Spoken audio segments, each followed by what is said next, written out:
Welcome back to another edition of the Disney Dish Podcast with Jim Hill. It's me, Len Testa, and this is our show for the week of Schmurz Day, July 13th, 2020. On the show today, I visit the Magic Kingdom during its previews, and Disney sends out some slightly scary surveys. And in our main segment, Jim tells us about the rides that would have been built for Disney's America theme park back in the 1990s. Let's get started by bringing in the man who asks whether Lightning McQueen gets life insurance or car insurance. It's Mr. Jim Hill. Jim, how's it going? Have you ever seen that cutaway drawing of Lightning McQueen? Remember in your biology book where they do the cutaway of like the human circulatory system? Or trust me, you cannot unsee Lightning McQueen. It's like, okay, well, that's where his tongue is, and you know that's where his brain is, and it's just sort of like, did not need to see this. I never. It sounds like the stuff of nightmares, Jim. Yeah, very much so. And which brings us to your time at the Magic Kingdom. That's right. We'll talk about that shortly. Okay. Jim, quick, before we do that, let's do a quick shout out to subscribers over at disneydish.bandcamp.com. Jim, 12 weeks, 3 months in a row with a record number of Bandcamp subscribers. Thank you all so much. I hope you all enjoyed the in-park walk-around we did of the Magic Kingdom on the first day it reopened back on Tuesday. And we're going to do more of those in-park walkarounds for Bandcamp subscribers this week as well. Thanks to new subscribers Hillary S., Matt M., and Leslie H., and longtime subscribers John K., Russell D., and Bobby Lily 222. Jim, these are the folks who are developing Disney's new line of ShamWow cleaning fabrics that are being used to clean down all the rides in the Magic Kingdom, and soon your own house and car. True story. More to the effect, I've been watching the footage of them spraying down the ride vehicles with what looks like the weed killer container. Okay. I dearly hope it's like, this is the cleaner, right? Not the weed killer. Okay, good. Yeah. All right. Due to a mix-up in the house and garden section of Disney's maintenance, I now have no hair on my toes. But beyond that, it was a great time. Yeah. So what Jim references is the fact that for rides like Splash Mountain, the way that Disney is cleaning the rides is they've got these hand-operated pumps, like the kind you would buy at Home Depot, like the 1 or 2 gallon sized jugs that look like mini fire extinguishers.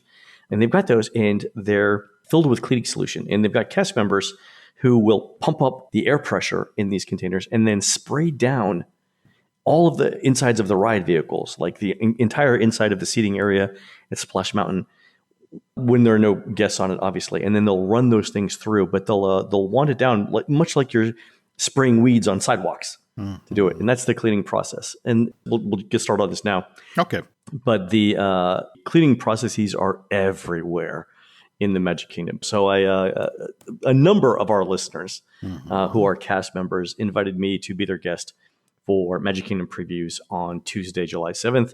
Also, I got into the regular annual pass holder preview yesterday, Thursday, July 9th as well. So I've been to the Magic Kingdom now twice in the last 3 days.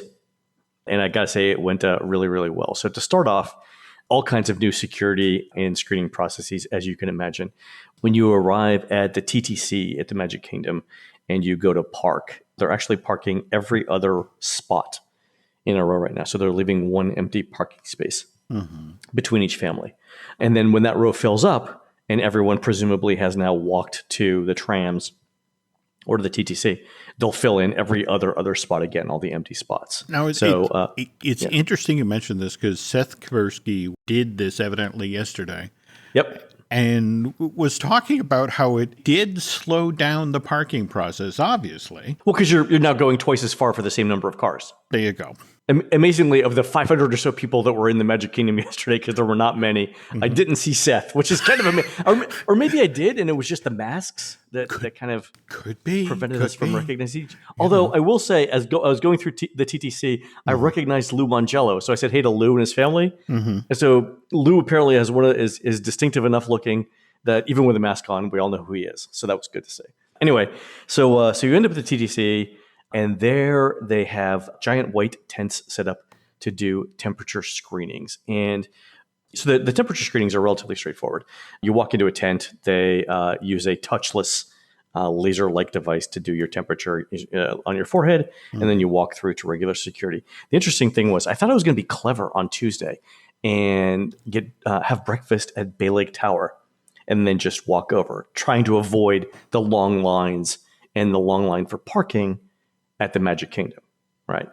So I have a breakfast reservation at the Wave. I get there like at 7:15. I have a lovely breakfast. It was great. And then I start walking over. And as soon as I get to the corner where you're supposed to cross the street to go to the Magic Kingdom, a bunch of cast members, security guards from the other side were yelling at me to go back. So the walkway wasn't open from Bay Lake Tower to the Magic Kingdom. And Jim, we've said this before, but anytime Disney opens anything, it comes as a complete surprise to about half the company. In this case, security didn't think that anyone would be walking from the Contemporary or Bay Lake Tower over to the Magic Kingdom on the day that the Magic Kingdom opened. Wow. Fine. So that's okay. So I walked back to the Bay Lake, and the good thing was there were actually cast members there who saw what happened, and they called transport. And a transportation manager came over and said, "Okay, we're going to get you guys a bus." There were a few of us at this point that had happened. So they bring a bus in, and the transportation manager comes out and does a temperature screening for all of us, and then asks us a series of questions. Have you been in an airport in the last 14 days? Have you been to any of these states in the last 14 days? Has anyone that you know been in an airport or in these states in the last 14 days? Do you have a temperature and so on, stuff like that, right? What do you make of the "have you been to an airport" question? I mean, I get that supposedly the only people going to the parks right now are Florida residents, but that's an interesting question. Right. And it'll be more interesting when I tell you what happened on Thursday. Okay. So, we all answered no to that. And then they let us board the bus. And the interesting thing about the buses are maximum capacity now of 25 people per bus. So we had thought it was going to be around 20. It turns out they've put up plastic partitions between like every 3 or 4 seats, every 2 to 4 seats. So there are 6 sections in each bus. Sections range in size from 2 to 4 people, and they're socially distant. So, there were 2 groups of us. We got in socially distant, different areas for the bus. And at the last minute, they realized that they could just drive us over to the Magic Kingdom, which was probably the smart thing instead of taking us back to the TTC, which is where they told us we originally were going to go. So we drove, Jim, from Bay Lake Tower to the Magic Kingdom. Fine, right? Disney will never run that bus route again. I got to do it once. It was cool. So we get off the bus and they rescreen us again. Temperature checks, questions, everything again. And we get into the Magic Kingdom and everything is great. By the way, I want to give a special shout out to my friends Nate and Elijah, who were cast members that I saw in the park. We had a fabulous lunch, which I'll talk about. But they were super cool. We walked around with them for a little bit on Tuesday. So my other friends get me into the park, and it's magical, right? Just to be back in the park gave me a warm, glowy feeling all over. When I entered, it was a little bit before 9:00. There were more cast members working than there were cast members enjoying the park, right? There were so many people out making sure that everything was going right, and everyone was in a good mood, right? I mean, just it was the best possible environment to open up a theme park under the circumstances. It went super, super well.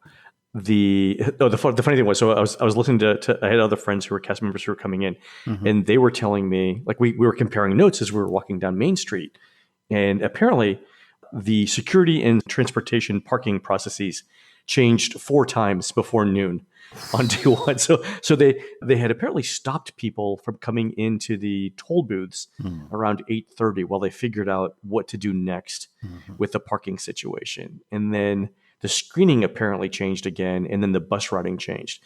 So 4 changes in transportation and security before noon on day 1. But I think by Thursday, they got it all nailed down. I will say this. There are 3 ways now that you can get from the TTC to the Magic Kingdom. You can take the ferry, and they load the ferry from the top down to the bottom, and you can't sit anywhere on the ferry now, so there's no seating. They're making sure that everyone is socially distant, and because of that, you can't sit down. You can also take the monorail, and it's the same situation. You have to have a seat on the monorail. You can't stand. And they're separating. They're making sure that each seat is occupied by one group, so they're not going to mix people from 2 different groups in the same set of seats. The third option is to take the bus, and I think the bus is the fastest. So for any of our listeners who are coming into the Magic Kingdom anytime soon, if you have your 3 choices, ferry, monorail, and bus, and any of those lines look, if the monorail line looks long, like if you can see it coming down the ramp, if you're looking at the ferry and there's a line to get on the ferry, the bus is probably your fastest way to get to the Magic Kingdom, because it can only hold 25 people. So it fills up really fast, and then the bus takes off and drops you off. So take the bus. Okay, makes sense. So you get in the park, 100% mask compliance, as you can imagine, everywhere. Lots of plexiglass everywhere, hand sanitizers everywhere. At the beginning and end of each ride, they've got freestanding hand sanitizers, and they're everywhere. In fact, the thing that I noticed is by the middle of the day, your hands actually start to get sticky from the hand sanitizer residue that's left over. So you actually want to wash your hands in between the hand sanitizer, just get that residue off. Also, your hands will start to dry out, even in the Florida humidity, because you're washing them so often. So a little bit of lotion there, maybe right after lunch, probably not a bad idea there. Okay. First ride I went on, Jim, you want to take a guess? Coming into the park, Space Mountain? That's right, Swiss Family Treehouse. Okay, really? Jim, there was no one in Adventureland when I was there. Yeah.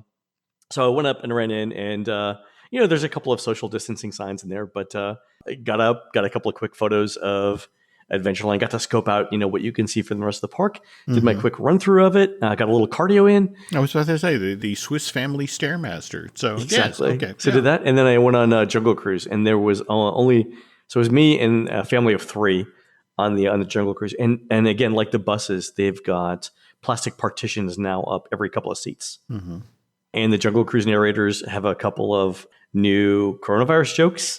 Also, there were a bunch of jokes I hadn't heard before on there as well. The skipper was very good, and it was the regular Jungle Cruise spiel. It was all very, very good. So from there, I sort of made my way around clockwise through the park. So I went on Pirates after that, and I got to say, there are new effects in Pirates of the Caribbean. So Disney hasn't just reopened the ride. There are new smells. So I think they've added projection smoke in the burning town scene towards the end. So now on the buildings, you'll see white projection mapped smoke coming up from the flames. And also, they've got new scents. So they've got the burning Rome smell in Spaceship Earth. Yep. They've added that to the burning town scene. And also, they've got a new scent. Where the between the auction scene and the burning city, the burning town scene, you pass under a drunk pirate with his leg hanging over the... Oh, please. Okay. No foot smell. Please. Okay, it's not a foot smell. Jim, it's... The smell that it's a sweet smell. The best analogy I came up with for what they're pumping in there is, those Halloween candy circus peanuts that are like the size of your thumb and sort of like a marshmallowy type thing. That's what it smelled like to me. And I don't know what the association is there, and I could be wrong. I hope our listeners go on this ride and can come up with a better description of what it is. Okay. But that was my first thing. Okay. Well, anyway, it was fantastic. It was great. And let's applaud the fact that they restrained themselves from including wet dog smell during the key scene. Exactly. So then I made my way into Frontierland, and I rode Big Thunder Mountain. And this is where we saw other partitions. So on Big Thunder, where you're going down, you're in the queue, right? And you're walking up from the outside. And as soon as you get into the sort of the mining shack, you're sort of shoulder to shoulder, potentially, with the Fast Pass line. Anytime now that you're shoulder to shoulder in any queue, whether it's Space Mountain, Big Thunder Mountain, anything like that, Splash Mountain, there are these tall, like 7-foot tall clear plexiglass partitions separating you from the other people on the other side. So even if you're next to someone, there's a barrier between them, so nobody can breathe or cough on somebody else. The interesting thing about them, these partitions were, they're color coordinated to the attraction. I was about to say, during your walk through the kingdom, you talked about this, and I love this attention to detail. Please go ahead. Yeah, so in Big Thunder, you're sort of in a brown mining shack, and the supports and the structure that holds these plexiglass in place are brown, and then they're weathered to look like they fit in, all the other stuff. And in Space Mountain, they're blue. In Seven Dwarfs Mine Train, you're in a mine with wood supports, but it's a different color brown that they have. So Disney's really tried to color coordinate these safety mechanisms to fit the theming of the ride. And I think it looks really, really good. They were interesting for like 5 minutes, but by like the second day, I was like, oh, those are just the barriers. Like it didn't even process in my mind that it was different. So they're there. It looks like they're working, but after the second time you see them, it's just the new normal and you forget about it. That part was fine. Also, Disney seems to have done the same thing as Universal in that the social distance markers on the ground for each ride allow for groups of people to stand in the same space. So those social distance markers are anywhere from 10 to 12 feet apart, which allows groups of like 4 or 6 to sort of congregate without sort of squishing into the space of everyone else. If they put them 6 feet apart, for example, and you had two groups of 4 to 6 people, then you could see that the edges of the two groups would have been closer than 6 feet together. This is Disney's and Universal's way of ensuring that there's at least 6 feet between each group. Okay. So that was good. And Disney was putting these things down all over the place. In fact, they were finishing them on Tuesday as we were putting them down. By the way, Jim, so that was Frontierland. I took a break and walked over to the castle. You haven't seen the castle in person, Jim. It looks really, really good in person. But here's my question to listeners. Are the turrets, the tiles on the turrets, are they blue or are they purple? Like this is the new blue dress, gold dress thing, I think. It's my new meme. At various points yesterday, I could have sworn it was blue, and then I could have sworn it was purple. And I think Disney's actually added an iridescent element to the roof tiles so that they change color depending on the light. Getting back to John Hench, and he was the king of color as far as the parks were concerned. But he actually talked about the lessons they learned the hard way in 71, 72, 73 about they'd paint things and then they'd put them out in the Florida sun. And it wasn't just that the brutal sun would lighten the color over, a year to 18 months, but it was also the quality of light in Florida is noticeably different. Yeah. And it was just sort of like, wow, that's, standing at the end of Main Street and looking up at the castle, and it's like, that's so much more washed out than I thought it would be. The funny thing about that is you could see, because they hadn't finished painting the castle, and you could see how light the old light gray color scheme was after, years and years in the sun. But the funniest thing was, did you see my social media pictures of the numbers of the bricks? I did, and I love that. The painter's standing there. It's like, well, okay, that's a 5. Hang on. Hold on, I gotta get the. So for our listeners who haven't seen it yet, every brick on the castle and every brick on the walls behind the castle now that sort of separate old Fantasyland from new Fantasyland. Well, Disney's repainting those, and on Tuesday they hadn't finished repainting them, and there were painting crews out that were painting the bricks. But if you look closely at photographs of the old paint scheme, you'll notice that the wall isn't one uniform color. It's actually slightly different colors. In fact, we know now that there are 6 of them. And the reason why we know that there are 6 of them is that in the unpainted sections that we could see on the castle and on the turret walls, every single brick was numbered 1 to 6. And the idea is that the paint crew, had 6 different buckets of paint. And if you're in front of a bunch of bricks that have a number 1 in front of them, you open up the can of paint with color number 1 and you paint that brick. And then if you're next to a number 2, you paint that brick number, whatever color number 2 is, all the way through number 6. And it looked like the paint crew had gotten through colors 1 through 3 on Tuesday because the numbers that were left were 4, 5, and 6. So the castle, is what I'm saying, Jim, is a giant paint by number set. Because I'm a terrible person, all I could think of is sitting at home with my laser printer and painting up a clear 35. Just sort of slapping that up there and seeing what happens. That's what I was thinking. Like, could we get a picture of this and duplicate this as a paint by number scheme? Ooh, I'd like that better. Like, why is Disney not selling this of all things? Yeah. So that was the castle. The other thing that we saw, starting about 10:15 in the morning, we saw the new mini parade floats. Have you seen these? Yeah, and I'm fascinated that I'm seeing parade floats that I don't recognize. Right. They seem to be cut down, individualized parade floats. The vast majority of them hold 1 to 5 characters. So Disney said that they're not doing regular parades anymore, but what they are doing are these mini parades. So what they'll do is, starting in Frontierland in the Splash Mountain area, they'll run one parade float out, and there'll be a small group of 6 to 8 dancers in the front and a small group of 6 to 8, maybe 10 dancers in the back, with a few security people clearing the way. And the first parade float we saw was with Minnie, Mickey, Pluto, and I think Daisy on it, and they were using their Mickey's birthday confetti outfit, and they're playing popular Disney music or whatever. But the parade will start in Splash Mountain and go all the way through to Main Street.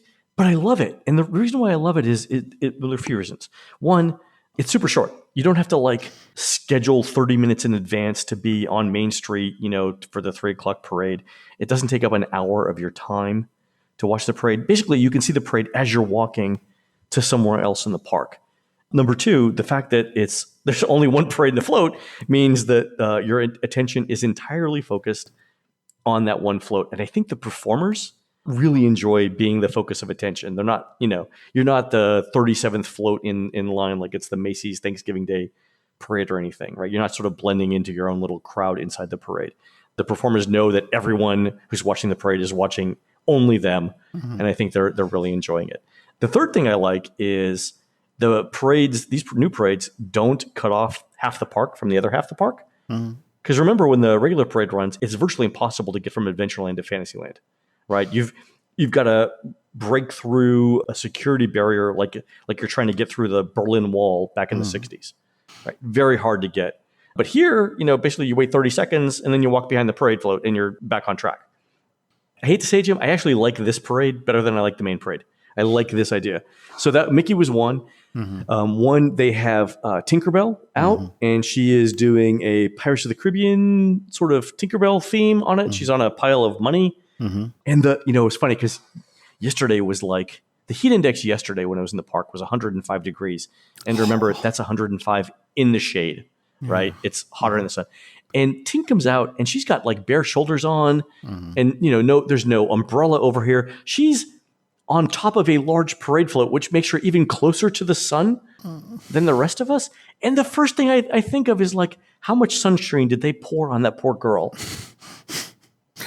before they put she literally has to be holding onto that parade float for dear life because the sunscreen is slippery that she's wearing. It's it was hot yesterday, Jim. Anyway, super great parade float. Tink was awesome.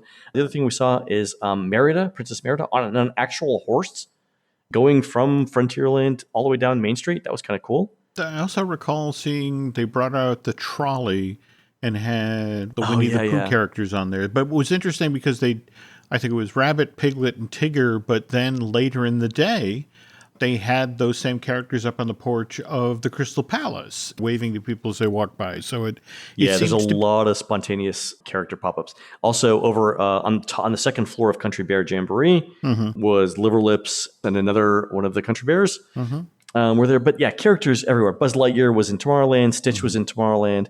Plenty of character opportunities. Now, speaking of which, though, I want to pause here for a moment because one of the photos that turned up is of you doing the social distancing selfie with Buzz Lightyear, and you're talking about how this is going to become an art form, framing the photo in just the way to get this. But let's talk about that hair, Mr. Testa. Okay, Jim, did you see that today it made the front page of the Tampa Bay Times? No, I did not. That selfie. So okay. I got a call, I got an email from them yesterday saying, "Hey, would like to use some of your photos from the from your Twitter feed, from the Touring Plans Twitter feed, for an article we're going to do." And I'm like, "Sure, if you want, I'm thinking they're going to show the characters, socially distant. They're going to show people walking unmasked. What ends up on the front page today, Jim?" Me and my hair and Buzz Lightyear. I was like, we took I'm not kidding. We took 250 photos. How did that I will say this. I was also testing out masks while I was in the Magic Kingdom on Tuesday, and I just happened to be wearing a green and blue colored mask that matched Buzz Lightyear's outfit, and I think that's why they went with it. Okay, but total coincidence. I didn't pick it out or anything like that. So great. Yeah, but my hair, geez. Yeah. What do you feed that thing? Right. The Cigarso C looks less unruly. And that was relatively early in the day. It got worse as the day went on. Oof. Yeah, my new goal now is to wait until the Main Street barbershop opens up and then get a haircut there. Okay. Instead of a wonderful lifeline, it's going to be a wonderful fro. It will. Actually, it looks good. So I had a couple of lunches on Tuesday. My first lunch with our friends Nate and Elijah and Jen was at Liberty Tree Tavern. And when you walk inside, they've got chairs for you to sit at. Those now have green circles next to them so you can socially distance and sit. We waited for like 3 minutes and our table was called. Interesting thing about Liberty Tree Tavern, they're doing dinner for lunch now. So remember, lunch menu used to be a la carte. Mm-hmm. Now it's the dinner menu. So you get the roast turkey, the roast pork, the pot roast, macaroni and cheese, the mashed potatoes, the green beans, the cornbread. All of that comes out.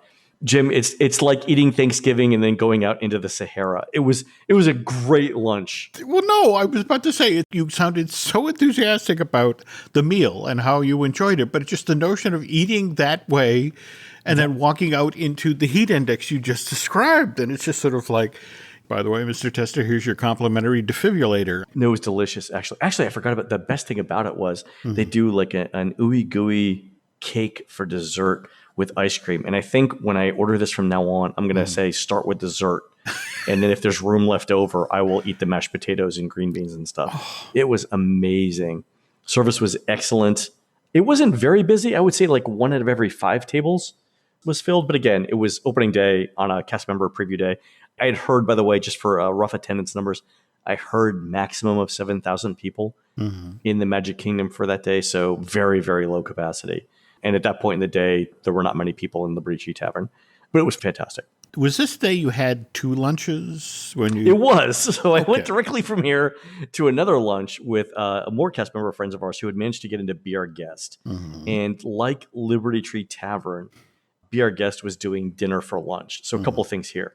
Remember, dinner is a fixed price, $62 per person meal that comes with your choice of appetizer, entree, and then everyone gets the same dessert. So if you know that, going in, I think that's one thing. I didn't realize that. So we had 4 people. So dinner for us, pre-cast member discount, was $260 for lunch. Another good point that you had the defibrillator with consumer you. advice. So, consumer advice. Yeah. I will say it was the best dinner, the best selection of food I've had for dinner in Be Our Guest ever. But here was the interesting thing. This is the first day back for all of us, right? It was the first day back for me. Like I couldn't get through security because I didn't remember how to take stuff out of my bag to go through a metal detector. I was out of practice with lots of things, right? But what I had heard from our cast member who was our server at Be Our Guest was this. The way that they brought back servers to work in the restaurants was by seniority in the park.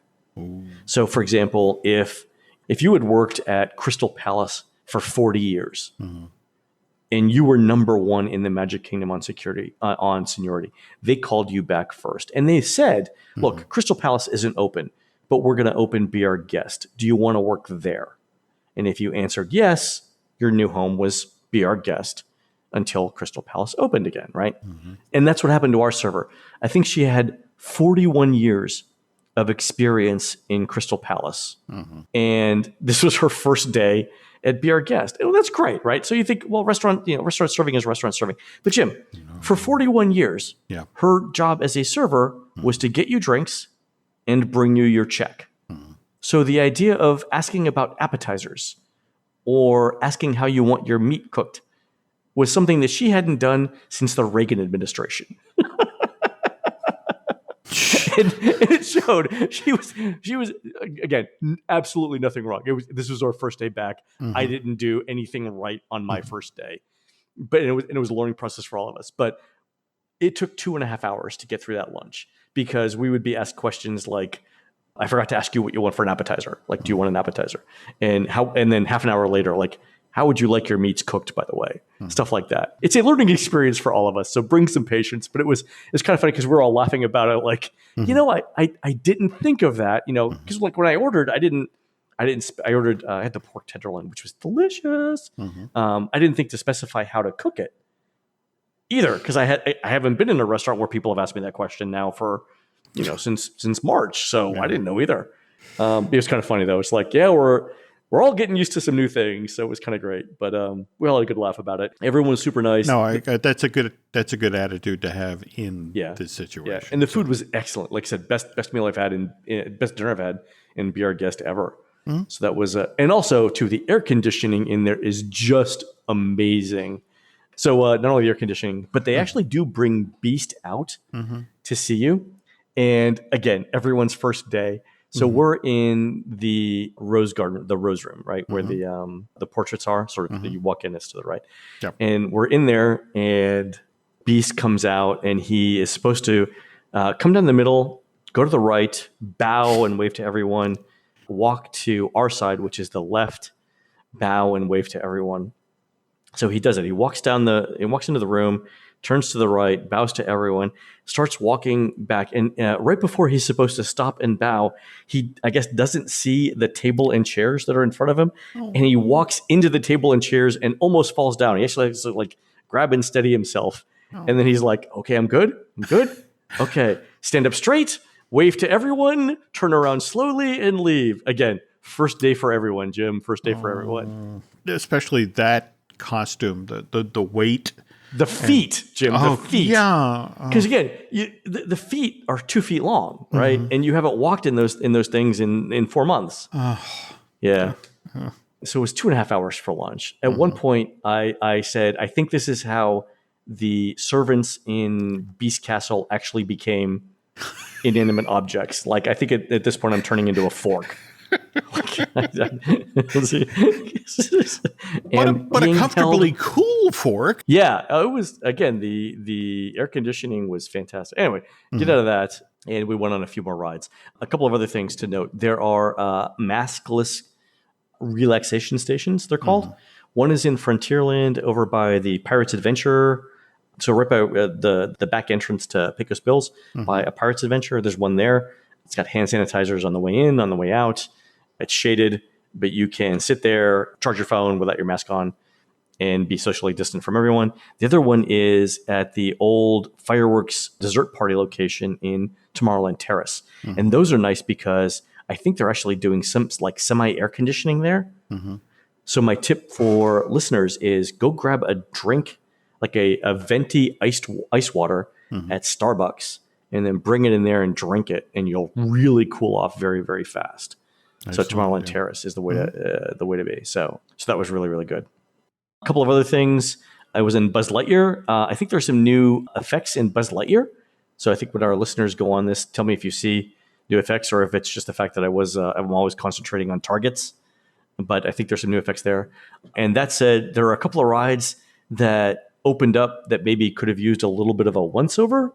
So on Carousel of Progress yesterday, the background music wasn't working in the first couple of scenes. So there's no like background noise, no birds chirping, no harmonies going on with John and as he's singing the song or anything like that. Also, John's foot kept tapping like really, really hard in the 1920 scene. So normally he moves his foot under the table a little bit, but yesterday it was like this. It was like, you're like, John, is there something you want to tell us? The other thing was on Splash Mountain, some effects aren't working. So the jumping water in the laughing place somehow isn't working. And then there's no jumping Brer Rabbit on there. $6 million rabbit that so rarely works. I know. And that's the thing I was looking for. Like I understand the rabbit thing, but the jumping water, like why is the jumping water effect not working? If you saw the line outside of the Briar Patch. So there was a 4-hour virtual line for merch at Splash Mountain yesterday. And I don't understand that because the ride's not closing tomorrow. No. That we are literally 2 years out, if that. Yeah. From the closure. But on the other hand, for both the cast member preview and the annual pass holder preview, if you wanted to buy a giant pile of merch, Disney was perfectly happy to let you buy a giant pile of merch. And I was talking with somebody about this just last night, and it's just like, the park's been closed for months. That they are certainly not going to restrict sales of anything at this moment. Further on down the line, there may be some discussions about people using their annual pass holder discount but the other thing, frankly, is so many people seem to be wanting to cash in on Splash Mountain closing, they don't realize that out ahead of the actual close, Disney will prep your last ride merch. We're not even into the wave of the really collectible stuff. Yeah, the only thing I can think of is that people were trying to get their hands on stuff because it's recently been in the news, and cast member discounts were like 40%. Wow. That's what I was going with. More power to them. But at the same time, just yesterday, they also did the preview event for Downtown Disney, opening that up into the footage of the people grabbing these huge piles of 65th anniversary merch just as it was loaded out on the floor. Remember, you and I talked on a previous show about whether the Disney World merch with the year 2020 on it would be non-collectible. It would be something that just, nobody wants to remember this year for any reason. Mm-hmm. So what I'm told is that will at some point be buy one, get one 50% off. Wow. And that's where the sale will start. And I'm like, I totally understand. Like it's going to be one of two things. Nobody's going to want to remember it, or you're going to buy like one shirt and say, yeah, I was there. I managed to go. So we'll see. All right. So that was those are my 2 days in the parks. I'm heading back tomorrow in the Magic Kingdom to actually test touring plans. The lines for the 2 days, obviously I was there, non-existent. I think the longest wait I had was at Splash Mountain for about 20 minutes one day. And the reason why it was 20 minutes was the way that they're cleaning the ride is they're using those garden sprayers that we talked about before and spraying down every ride vehicle and letting it run through the ride once completely empty. And then I think somewhere behind the scenes, somebody's actually rinsing off the chemicals as well. So there's a delay, I think they're doing that every 20 minutes. So every 20 minutes, there's a one ride cycle delay while they clean everything off. And we saw the same thing at Big Thunder Mountain, saw the same thing at Buzz, on Under the Sea, Voyage of the Little Mermaid. Not only were they cleaning all the ride vehicles, but they were cleaning the hand railings that you walk along and touch pretty extensively. Not only that, but not only was a cast member cleaning them, but there was a supervisor who was filming the cast member cleaning it to make sure that it got cleaned. So they're super interested in cleaning stuff. Okay. And more power to them that they're being this serious about it. Just the 4 different times they changed the transportation angle. It'll be interesting going forward here as they ramp up attendance levels for the park and that sort of thing. How they change the cleaning patterns as well. So I'm hearing that for Saturday, they're expecting around 15,000 people. So I think that's the number that they're going to start with. I've heard that the cap that they're operating against is 30%, or roughly 27,000 people. So they're not there yet, but I think that's where that's sort of like where their phase 1 limit is. I could be completely wrong on that. Oh, one thing I want to mention too, I stayed until park closing both days. And now in lieu of the evening parade or evening fireworks, what you have is the Fab Five characters and a bunch of singers and dancers out on the second floor of the Main Street train station, waving goodbye to you. And this was, I thought, the one area where Disney could do better from an entertainment perspective. And here's why. So the characters come out, and obviously there's a small crowd of people in Main Street who want to see them, and they're filming and everything. And the characters are waving to you, but there's no audio to go along with this show. There's no music. There's no piped in voice of Mickey Mouse saying, so long, see you, thank you for coming. It's quiet. And the fact that it's quiet makes it unnerving. Like, I think if I could make one suggestion to Disney, and I'm not kidding about this, one suggestion about the way that you could make the day better, there needs to be some sort of audio component with this at the end of the day. It doesn't feel complete. And I realize this is something that they had to do ad hoc. There wasn't, a year of planning. Yeah, but they need something there. Well, I'll tell you what, let me reach out to Bill Farmer and find out if there's anything in the works. I mean, even the voice performers have been impacted by COVID. Bill has been continuing to record stuff for the company. In fact, he's got his new show on Disney Plus, It's a Dog's Life. But he's been recording stuff for the company at home in his in-home studio, which is sort of fire up the laptop and what do you need Goofy to say? So, just wondering if, hey, can you get on the computer and we need Goofy to say a few things from the train station at Walt Disney World. Yeah. So I think it needs something else. And they'll figure that out. Right. But that was the one thing to me where you looked at it and it was like, it made that part of the day feel strange because there was no background audio on it. If there was background audio or the characters were talking or something like that, it would have felt more complete. And so that was the one thing that made me feel like things are strangely different now. Okay. So that was my one piece. So that was my day. So if any of our listeners have any questions about how it went, let me know. Like I said, I'm in the parks all weekend too. Also, by the way, sunscreen, Jim, sunscreen. It was, I think I mentioned this, a heat index of 105 when I was in the parks yesterday. And remember, kids, that's in the shade. There apparently were a couple of spots on my legs where I missed sunscreen, and they are now a lobster red. So I know everyone's got to take precautions for the coronavirus and everything, but it's still hot in Florida. You still need to wear sunscreen. You still need to bring protection for your skin. You still need to drink plenty of water and make sure that you take breaks in cool areas. Don't let the coronavirus thing overshadow all the other stuff that you got to do just because it's Florida in July. So do that. Got it. All right, Jim, speaking of attractions, it looks like earlier this week, Disney sent out a couple of different surveys on attractions in the park that are either not open or that we consider secondary attractions. And thank you to all of our listeners who sent these in. Jim, have you seen these surveys? Yeah, and I want to stress here that Disney will do a survey to the effect of, we know this, that you went to the park. And when you were there, did you go on this ride? And how did you feel about that? Yeah. This isn't that survey. No, I've never seen these questions before. Yeah. So Justin sent in a survey about Enchanted Tiki Room. Mike sent in a survey about Hall of Presidents. Sam sent in one for Country Bears and the American Adventure. Ross got one for Enchanted Tiki Room again and Star Wars Launch Bay. Josh sent in one for PhilharMagic and Monsters Laugh Floor. And Mark got the Boneyard and Enchanted Tiki Room. What's your take on the selection of those attractions, Jim? Out of the ones you just listed, only Star Wars Launch Bay and the Boneyard are walkthroughs. Everything else is a sit-down show, right? A sit-down audience show. And they were asking questions about Muppet Vision 3D.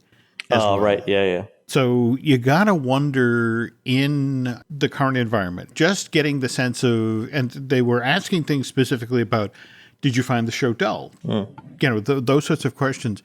You got to wonder in this situation where when you do a theater show, cleaning the theater, resetting the theater, is that much more problematic than what you were just talking about with Splash, where, you walk through the queue and you clean off the handrails and every 20 minutes or so you wash down the ride vehicles. Right. You got to wonder if they're just sort of looking at the list and is like, okay, is there something we could maybe pull out of the inventory for a while?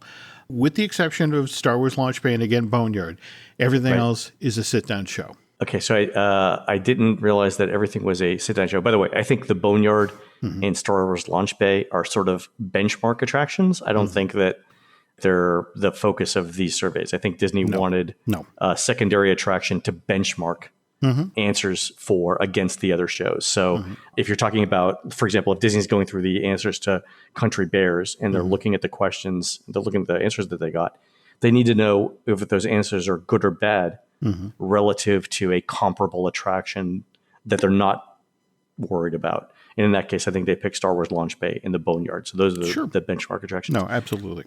So I didn't the point that their indoor attractions and that their shows are very good. The thing that I looked at those attractions, and the thing I thought was related to the conversion now of Splash Mountain to Princess Tiana to Princess and the Frog. I thought, are we worried about the cultural representations in things like Enchanted Tiki Room or sort of the white male-centric view of Hall of Presidents or the American Adventure or the Southern representations in Country Bears? And are we worried about these things now? By the way, totally changing the subject here for a second. Did you know there are additional verses to Mama Don't Whoop Little Buford? There's a remix version. There's the dance remix. Well, no, it turns out, I'm in the car the other day with Nancy, and, Nancy, Dad was a great enthusiast for country western music, and it's Homer and Jethro, right? Wait, hold on. Wait, Mama Don't Whoop a Little Buford is a real song? It's a real song. It goes on. At one point, they talk about the fact that they're moving and not giving Little Buford their forwarding address. I mean, it's honest to God, to this day, I've seen that show 100 times. I saw it yesterday. Yeah. I did not know that was a real song. No, the exact same thing. Nancy pulls out her phone, fires it up, and I get to listen to this full 3-minute long. And they're all jokes of that style. In fact, I think the final verse is about, we don't have to worry about little Buford now because he's becoming a folk singer, which means he'll starve to death soon. So, I mean, it's very 1960s, but it's very much worth seeking out. There's so much more that involved in what's going on. I'm going to look this up on. I'm going to look this up on YouTube now as when we're done. All right. So real quick, Jim, let me go through some of the questions here. This one is for Enchanted Tiki Room that were sent in by Justin.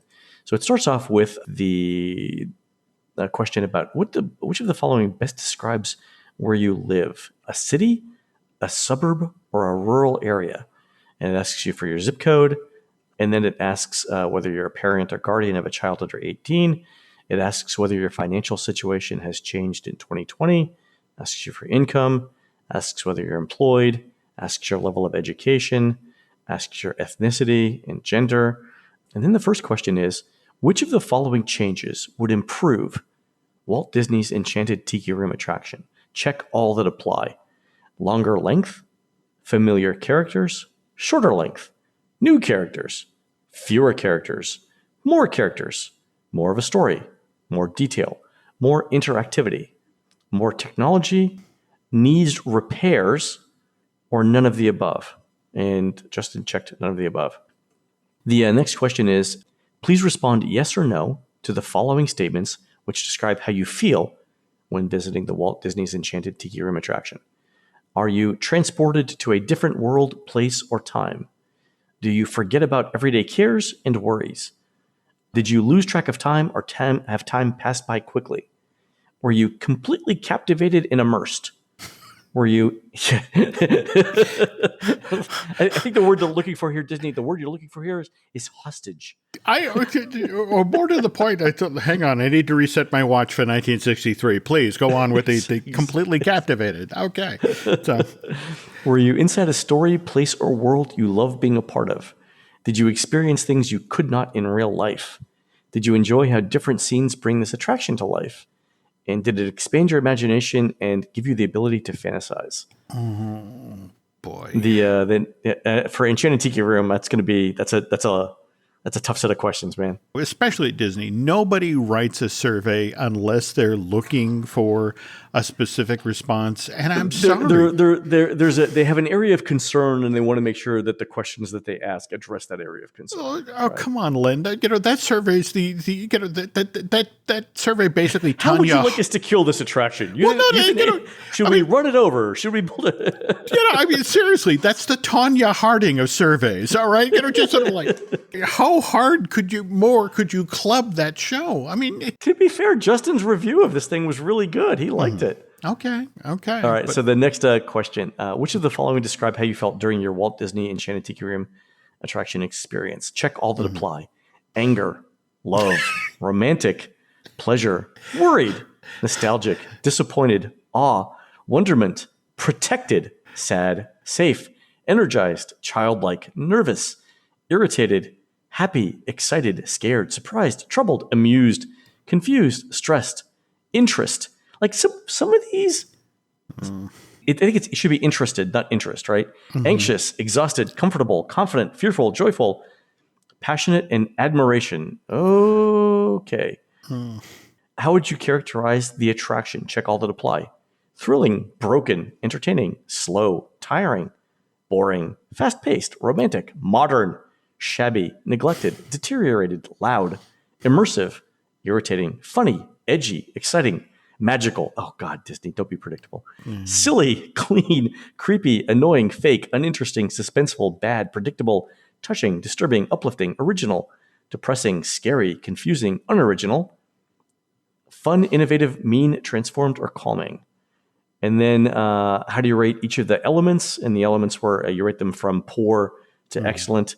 It's safety, temperature inside the attraction, lighting, cleanliness, background effects, narrator, accessibility, thrill or excitement, amount of effort required to experience the attraction, special effects, theme, elements of the storyline, sense or smells, available seating, cast member theming, opportunities to take photos, animatronics or characters, upkeep and maintenance, the time setting, the length of the attraction, the designer view of the attraction as seen from the outside entrance, and then the background music.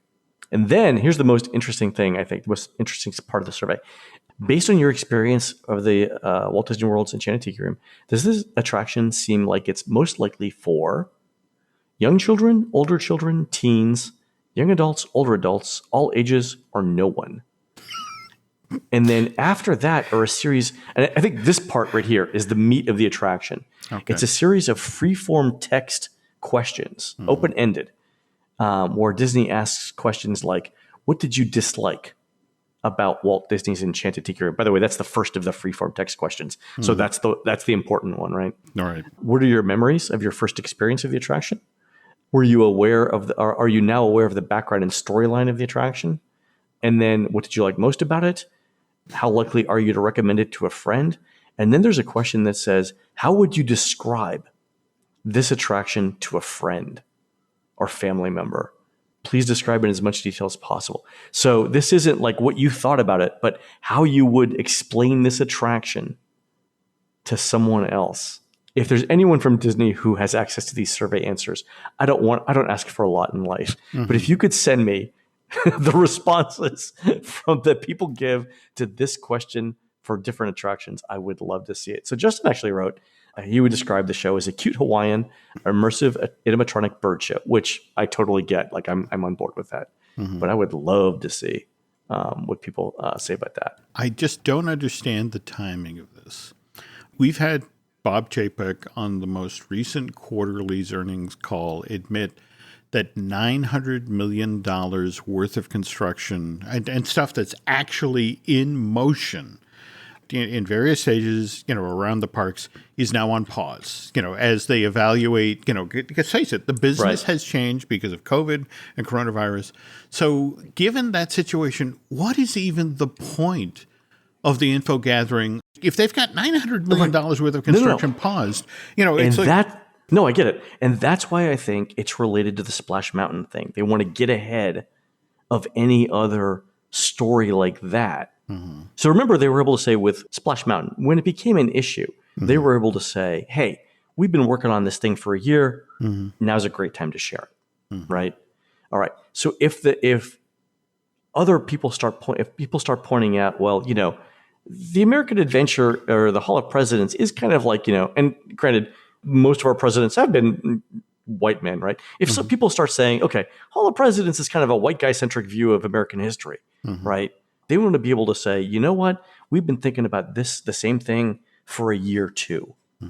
I think they want to get ahead of any potential issues with the theming of rides that were conceived in a different era.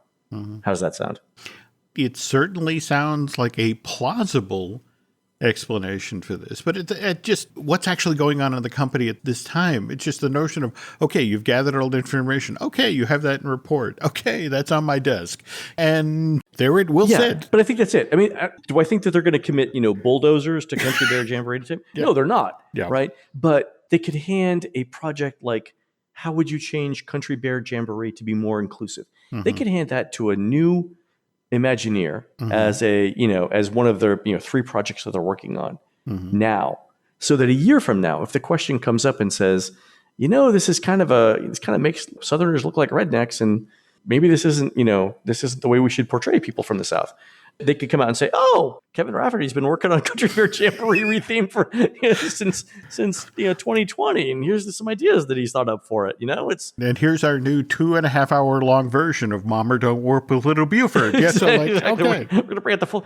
I think that's it. Okay. Yeah. Oh, by the way, Expedition Everest was another attraction that was in there, and I think some of these attractions are in there because Disney knows that they're relatively, they're non-controversial. I don't know that Expedition Everest has any sort of cultural representation there other than the Nepalese are known for climbing mountains, which seems to be fine.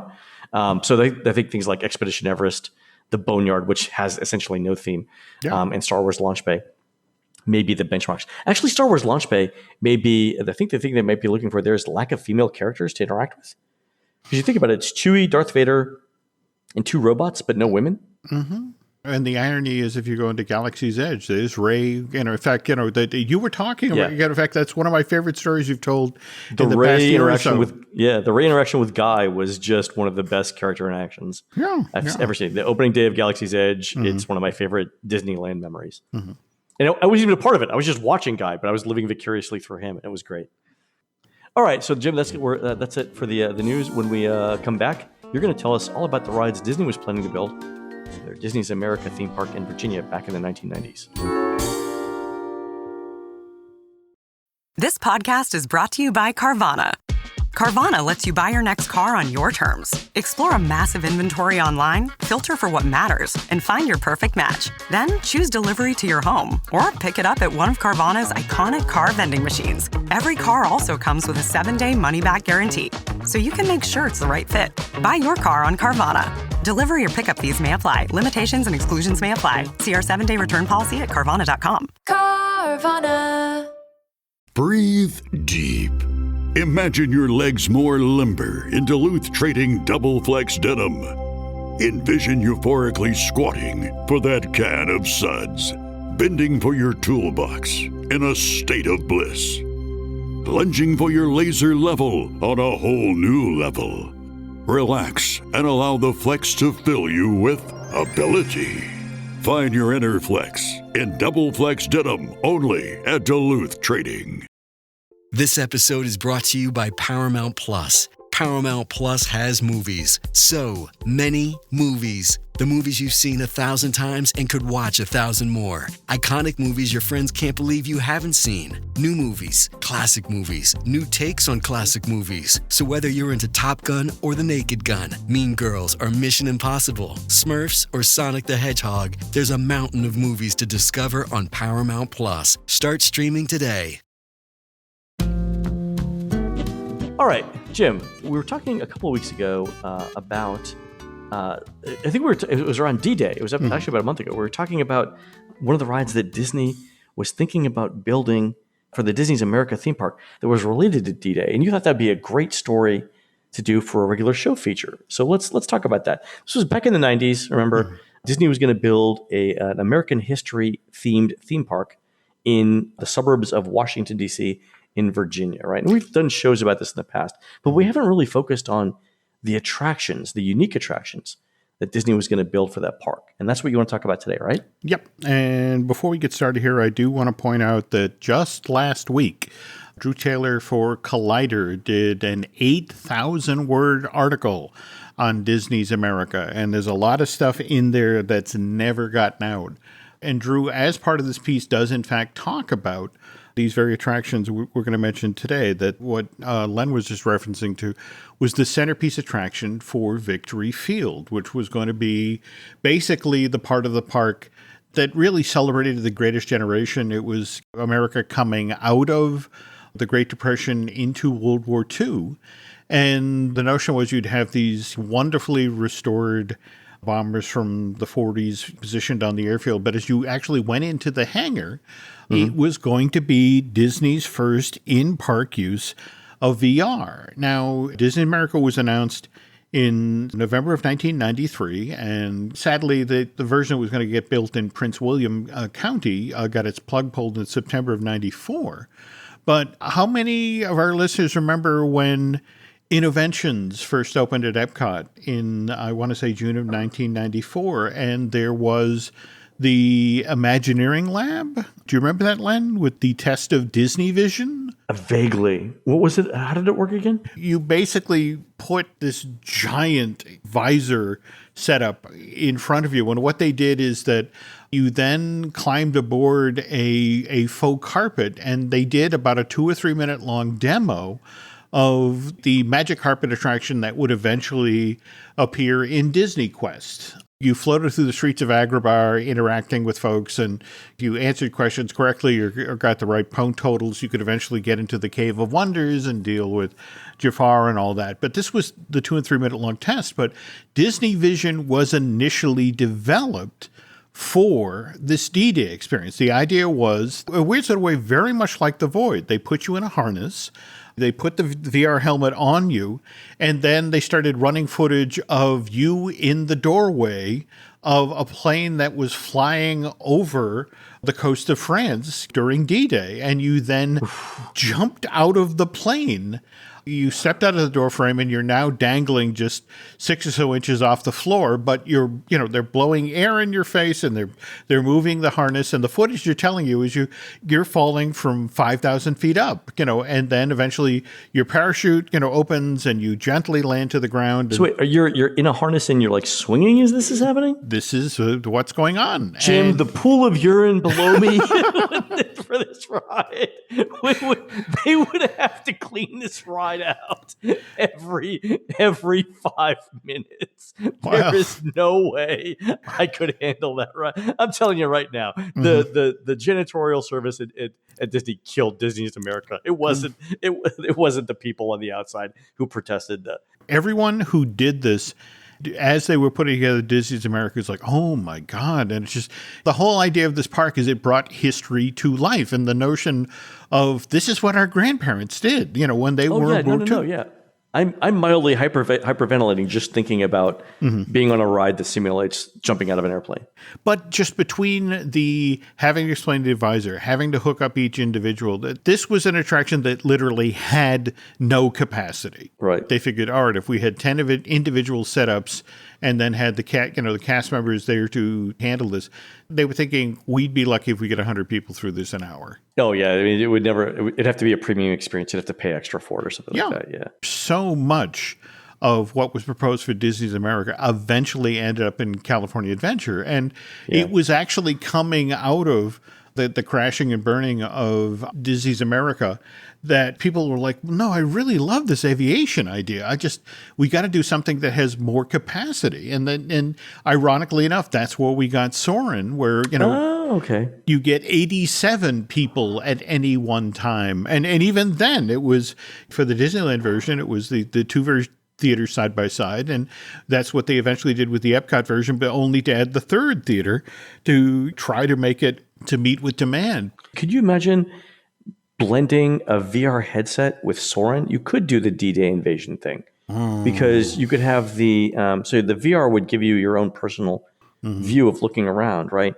But you could modify the Soarin' ride vehicle so that it gives you sort of like the shock line shock when your parachute opens, right? You could bounce you up and down real quick, and then it could sway you side to side like you're floating down. Okay, all right. In-house, given the way this thing was shaped, Disney's name for the Disney Vision helmet was the bedpan, because it was, just that shape. You put your head in the hole and you looked down into where the screens were to get the right focal length. Sure. There was a lot of stuff to this effect that they were going to try to do. I mean, for example, in Enterprise, the part of the park that celebrated American industry, they set up a mock factory town, and this is where you got the Industrial Revolution, which was this roller coaster that went through an operating steel plant. And so these amazing pieces of concept art where your inverted coaster is going right by where molten steel is being poured into a mold. And, you can see the riders' faces lit by, the bright orange glow of this stuff. But, of course, all of this is, special effects, illusion. There were, of course, going to be faux heat, faux steam elements when Disney's America got shut down. But they had done so much work on this faux steel effect and this heat and the steam. Len, you and I have talked about the Atlantis theme attraction, Fire Mountain, that was going to be built for the Magic Kingdom at Walt Disney World. All of the molten steel became molten lava for that attraction. So every piece of the R&D that had been done for that coaster got moved over to the Atlantis theme coaster. Oh, that's good. So much of the work that was done, whether it was the Lewis and Clark expedition raft ride that was supposed to go through the Native America section, so much of the development work that was done for that either then got used for Cali River Rapids for Animal Kingdom, or likewise Grizzly River Rum at DCA. And Disney's America wasn't a cold start. It wasn't a question of Disney came up with this idea in the early 90s and That's where in fact, it was called Project V for a while, which is why everyone thought, oh, Disney's building a park in Venezuela. And it's like, no, this is, just the code name that they used. But it turns out there had been an earlier attempt to develop a regional theme park for the Walt Disney Company. And oddly enough, our good friend Buzz Price was the one who, when Disney put together the idea, went out and did all of the work to find out if this thing was actually viable. And so next time you can get in there, I need you to look they have a file for Disney's Texposition, which supposedly was going to be Disney's answer to the Texas State Fair, which is attended by millions of people. But it was every year. But the whole notion was like, we should move into this market. We should find a way into this space. So it was Disney investigating the regional festival market and the notion of creating an attraction that wouldn't necessarily be open for the whole, not even for the whole summer. Just it would only be open for 6 to 8 weeks. But, the notion of could we create a series of ride shows and attractions, entertainment show spaces that we could then mothball for much of the year. But as soon as it's time for this to open up, we'd be ready and we could do Disney quality entertainment. And it, oddly enough, supposedly it was that Disney saw that, well, look, that's going to be tough for our business model to make work. But on the other hand, to build a park in Virginia, which has its own weather issues, Disney's America was only supposed to be open 7 days a week for 7 months out of the year, Len. They were, I want to say, late winter and also the early fall. It would only be open from Wednesdays to Sundays. And then starting in like October all the way through New Year's, it was only open on weekends. And the way Disney's America was going to be built, because that was located inside of a hangar, you could operate that as a standalone experience. And the plan was that they were going to contact schools all over Virginia and offer the opportunity for the day to bus students down so they could, in fact, do this D-Day experience, but they would also bring in veterans to talk with them about their actual experience during World War II. So it could be something, the park could operate during those times of year when it wasn't open to the public, but they could sell this special package to schools where they would just drive their school buses onto the tarmac, park next to those World War II bombers, and then just bring the kids into the faux hangar. And, it's like, well, this is the D-Day experience, and this is an actual veteran who jumped out of a plane during D-Day, and let's hear his story. Oh. So I've been to a couple of air museums where they actually have veterans who worked on the planes there to answer questions. So in the Palm Springs Air Museum in Palm Springs, California, which by the way is a fabulous air museum, you actually get to crawl in some of the planes with people who are in them. And let me just say, it's like being in a tin can. Like I am number one amazed that any of these things actually flew in the air, let alone got shot at. Right? It's kind of scary. But that really makes the experience better to have somebody who was actually in the plane. Oh, absolutely. Talk to you about the plane. Yeah, absolutely. So with the rise of Oculus Rift, and think about where we are entertainment-wise, how many of us are sitting at home? How many of us watched Hamilton last week? This may be the new market. Right. This may be the new world for entertainment. So these sorts of experience, this World War II jumping out of a plane could be a theme park experience that Disney would then tailor for home use. You could, just put on your headset and live this ride experience. Wow. Like I said, if you want to get the full nuts and bolts of, why things happened for Disney's America, in fact, what's particularly fun about the piece that Drew's written is he does get into how close we came to getting the last version of the Disney's American Celebration, how close we came to getting that built at Knott's Berry Farm.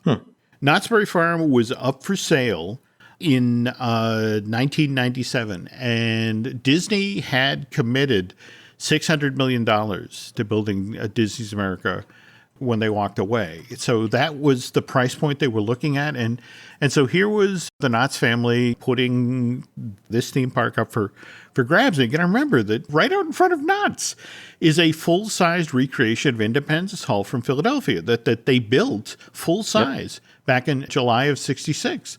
So much of the park was celebrating the American West and that sort of thing.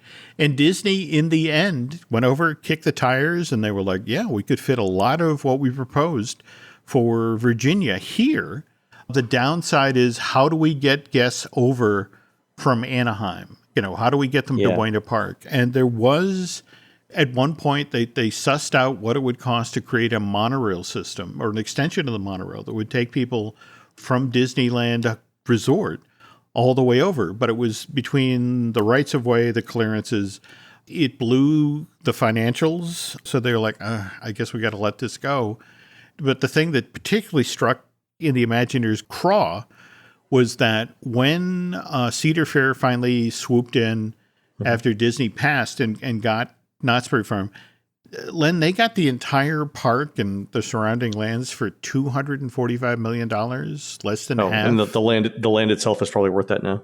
Yeah, and it's just sort of like, less than half of what Disney was going to spend at Disney's American Virginia. So it's a fascinating project because so much Disney history filtered through it, and it influenced so many things that came after. There are still ideas that the company is still sort of kicking the tires of, and it's like, can we do that only, say, for home use? So, wow, that's fantastic. Yep. I will look at the texposition thing because there's a document on it at the UCF Best Price Archives. I'll see if I can get a copy of it from the people who work there. Yeah. No, it was Buzz who was just sort of sussing out, can we be in the regional fair market or regional festival market, which then opened the door to, well, can we do a regional park that doesn't necessarily operate year round? So, all right, I'll check it out, and then if it looks interesting, we'll do a show on it. That sounds great. Also, good job, Drew, on the research behind Disney's America. No, he did a good job. Fantastic. All right, folks, that's going to do it for the Disney Dish show today. Please head on over to disneydish.bandcamp.com, where you'll find exclusive shows never before heard on iTunes. On next week's regular show, I will be back with preview days for Animal Kingdom, Epcot, and hopefully Hollywood's studios, and we'll tell you all about it. You can find more of Jim at jimhillmedia.com and more of me at touringplans.com. We're produced fabulously by Aaron Adams, who's just bought his $37 All the Tacos You Can Eat VIP pass for the Fredericksburg Taco, Tequila, and Cerveza Fest next weekend, July 24th and 25th, at the Bankersmith Dance Hall in beautiful downtown Fredericksburg, Texas. While Aaron's doing that, please go on to iTunes and rate our show and tell us what you'd like to hear next. For Jim, this is Len. We'll see you on the next show.